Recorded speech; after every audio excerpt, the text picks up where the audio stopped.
Bonjour à tous et bienvenue dans cette vidéo aujourd'hui. Je suis très contente de vous retrouver pour aborder le sujet des traumatismes en lien avec l'allaitement. Alors, si vous ne comptez pas allaiter, avoir un bébé, eh bien cette vidéo elle peut vous concerner également pour avoir une approche sur l'allaitement que vous avez reçu, les premières conditions de votre vie en fait. Donc, par rapport à ces traumatismes, vous savez que quand on ne va pas aller vers un accouchement naturel et physiologique, qu'on va plutôt s'en remettre à des autorités extérieures telles que des structures hospitalières, il peut y avoir donc toute une cascade d'événements qui va faire en sorte qu'il va y avoir des interruptions en permanence dans les processus naturels, avec en plus les traumatismes que ça peut engendrer. Et dans l'espace de l'allaitement, également. En fonction de comment on va avoir donné la vie et comment ces premiers instants de vie vont être vécus, ça peut venir conditionner un allaitement jusqu'à des causes qui peuvent être assez tragiques pour la mère et pour l'enfant. Imaginons un enfant qui a été né par césarienne, séparé de sa maman, amené dans une autre pièce ou autre.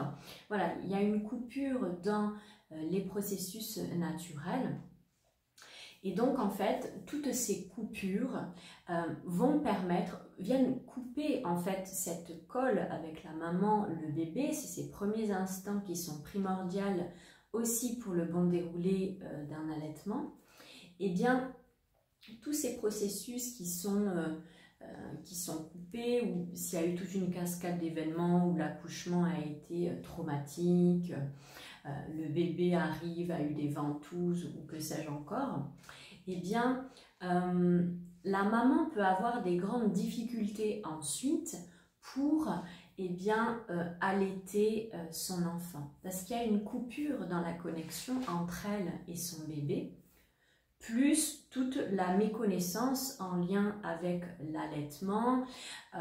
Vous devez faire comme ceci, vous devez faire comme cela, vous devez prendre telle posture, ou encore les livres que vous avez pu acheter et lire dans les grandes surfaces par exemple. On va dire que tout ce qui est disponible aujourd'hui actuellement sur internet, voilà, les femmes essayent, et puis pour autant, elles se rendent compte que l'allaitement est assez laborieux. En plus des coupures dans les processus naturels, ce lien qui ne se fait pas avec l'enfant, ça va être important de mettre de la conscience sur, voilà, à un moment donné, il y a une coupure entre l'enfant et sa mère. Donc, ça a des conséquences, et ça peut avoir des conséquences sur l'allaitement. Une mauvaise position peut aussi amener la mère à être en grande souffrance, à avoir des crevasses, des gerçures, etc. Et également une posture vraiment inconfortable. Et puis, voilà, peut-être une tétée qui ne se fait pas correctement, parce qu'il peut y avoir aussi d'autres soucis, des freins restrictifs par exemple de la part du bébé. Donc tout ça, c'est un contexte à prendre en compte. Donc ça va être important aujourd'hui, on ne s'improvise pas dans l'accouchement en fait.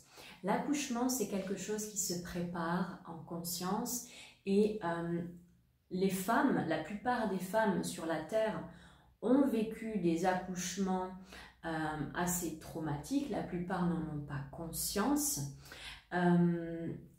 Et en fait, souvent, la femme va se préparer à l'accouchement par tout un tas de pratiques, d'accompagnement à la naissance, etc. Mais par contre, le postpartum et l'allaitement, on ne s'en est pas occupé. Sauf que quand une femme a vécu un accouchement traumatique et qu'elle arrive après à devoir en plus gérer un allaitement, en plus des traumatismes qu'elle a vécus, elle peut être très fatiguée, avoir une méconnaissance, donc s'en remettre à l'extérieur par méconnaissance. Et donc, eh bien, après, on peut se retrouver avec tout un tas de désagréments parce qu'il y a une méconnaissance. Donc ça, c'est un premier point que je voulais aborder avec vous. Le deuxième point que je voulais aborder avec vous, c'est les traumatismes en lien avec les arrêts, les interruptions brutales dans les processus d'allaitement. Aujourd'hui, ce monde très industrialisé a, on va dire, amené une facilité on va dire un confort qui est totalement illusoire pour la femme, des petits pots tout prêts, des laits maternels tout prêts, etc. Donc on peut très très vite en fait être coupé de soi-même. Donc c'est vraiment important de prendre conscience que un allaitement, c'est bien plus que nourrir son enfant. C'est une connexion profonde avec l'enfant, c'est un espace dans lequel un lien profond va se tisser aussi de confiance et de sécurité. Et interrompre un allaitement du jour au lendemain sans avoir prévenu personne, etc., ça peut créer de grands traumatismes. C'est important aujourd'hui que la femme aille vers une connexion profonde avec son bébé et notamment aussi par l'utilisation de la télépathie, car les enfants sont extrêmement réceptifs à la télépathie. Donc ça, c'est une petite parenthèse. Si vous avez besoin d'être accompagné dans le développement de la télépathie, vous pouvez bien sûr venir me consulter ultérieurement. En consultation, on pourra voir tout ça et je vous transmettrai des clés pour aller vers cette télépathie. Donc, c'est important déjà de prendre conscience qu'un processus d'allaitement, c'est un processus naturel et c'est une connexion profonde entre la mère et l'enfant. Donc l'enfant, il va sentir en fait de lui-même quand ça va être juste et bon pour lui, eh bien d'arrêter. Donc c'est important d'être à l'écoute, d'être dans cette connexion profonde avec ce qui se passe. Si à un moment donné, une femme a besoin d'interrompre cet allaitement pour une raison ou pour une autre, ça va être important déjà de se poser vraiment intérieurement avec ça et d'être en relation avec son enfant. Au pire des cas, hein, si vous souhaitez arrêter un allaitement, ça va être important de connecter avec votre enfant, de lui parler, de venir mettre beaucoup de conscience, beaucoup d'amour dans cet espace pour accompagner aussi l'enfant dans ce choix que vous auriez pu prendre préalablement. Parce que ça peut causer, comme je disais, de grands traumatismes. L'enfant est lié à sa maman, vit dans cet espace de sécurité et tout d'un coup, boum, on décide d'arrêter parce qu'on a envie d'aller vaquer à ses occupations, on a envie de reprendre un travail ou je ne sais quoi, et voilà, on va lui mettre des petits pots ou un lait maternel ou autre, et ça peut créer des grandes cassures et des blessures aussi intérieures. L'enfant peut se sentir, il peut y avoir vraiment beaucoup de cas et je voulais vous citer quelques exemples. L'enfant peut se sentir profondément rejeté dans ces instants-là. L'enfant peut se sentir pas digne d'amour parce que tout d'un coup il y a une interruption qui a été brutale. Il peut se sentir pas digne, il peut se sentir rejeté, il peut y avoir tout un tas d'émotions à l'intérieur de l'enfant, de la colère, de la tristesse, de l'injustice, enfin tout un cocktail d'émotions. Et puis bien sûr, vu que ces premiers instants de vie viennent conditionner notre vie ensuite, notre vie d'adulte, eh bien, on peut prendre un exemple dans cet espace-là. Eh bien, peut-être que cet enfant, plus tard, il va développer des situations, parce que c'est en lui en fait, hein, donc il va venir ensuite dans sa matrice, ce schéma il va venir se répéter. Il va peut-être vivre des situations d'arrêt soudaine avec une souffrance, voilà, des situations qui se referment tout d'un coup brutalement, où il est coupé d'amour, il est coupé d'affection.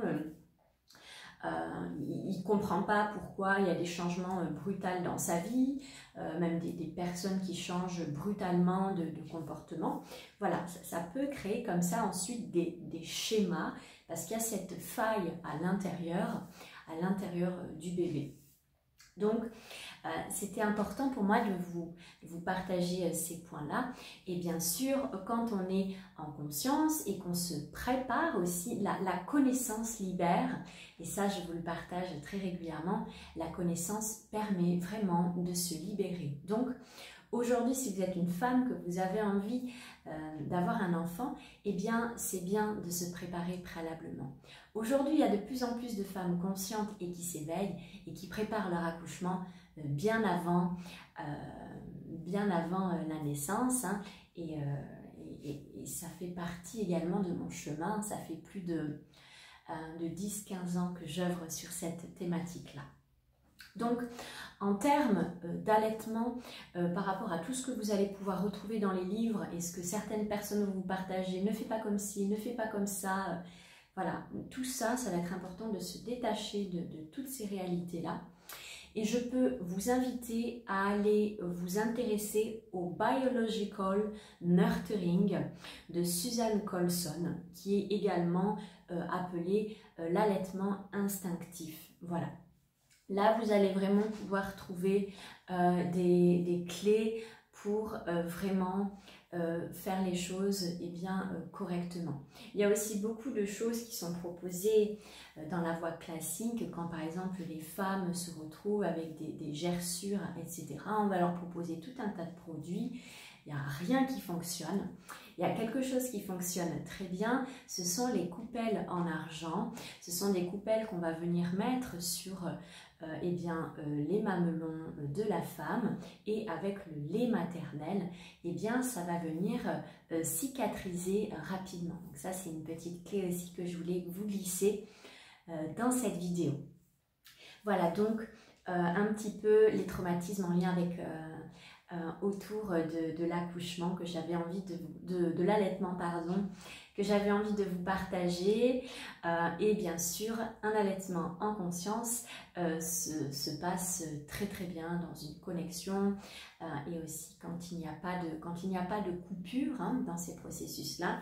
Et quand bien même il y aurait eu des coupures, il y aurait eu des traumatismes, vous pouvez aussi du jour au lendemain vous défaire de tout ça pour passer à autre chose, reprendre votre pouvoir en tant que femme souveraine, pour aller vers un allaitement voilà, propice pour tout le monde, pour vous, pour votre bébé.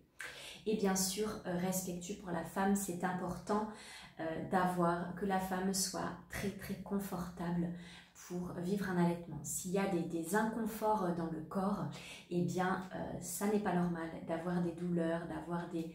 Voilà, c'est vraiment important d'aller vers votre confort et sur la durée. Je suis aussi bien sûr là pour vous accompagner en individuel si besoin, et je vous dis à bientôt.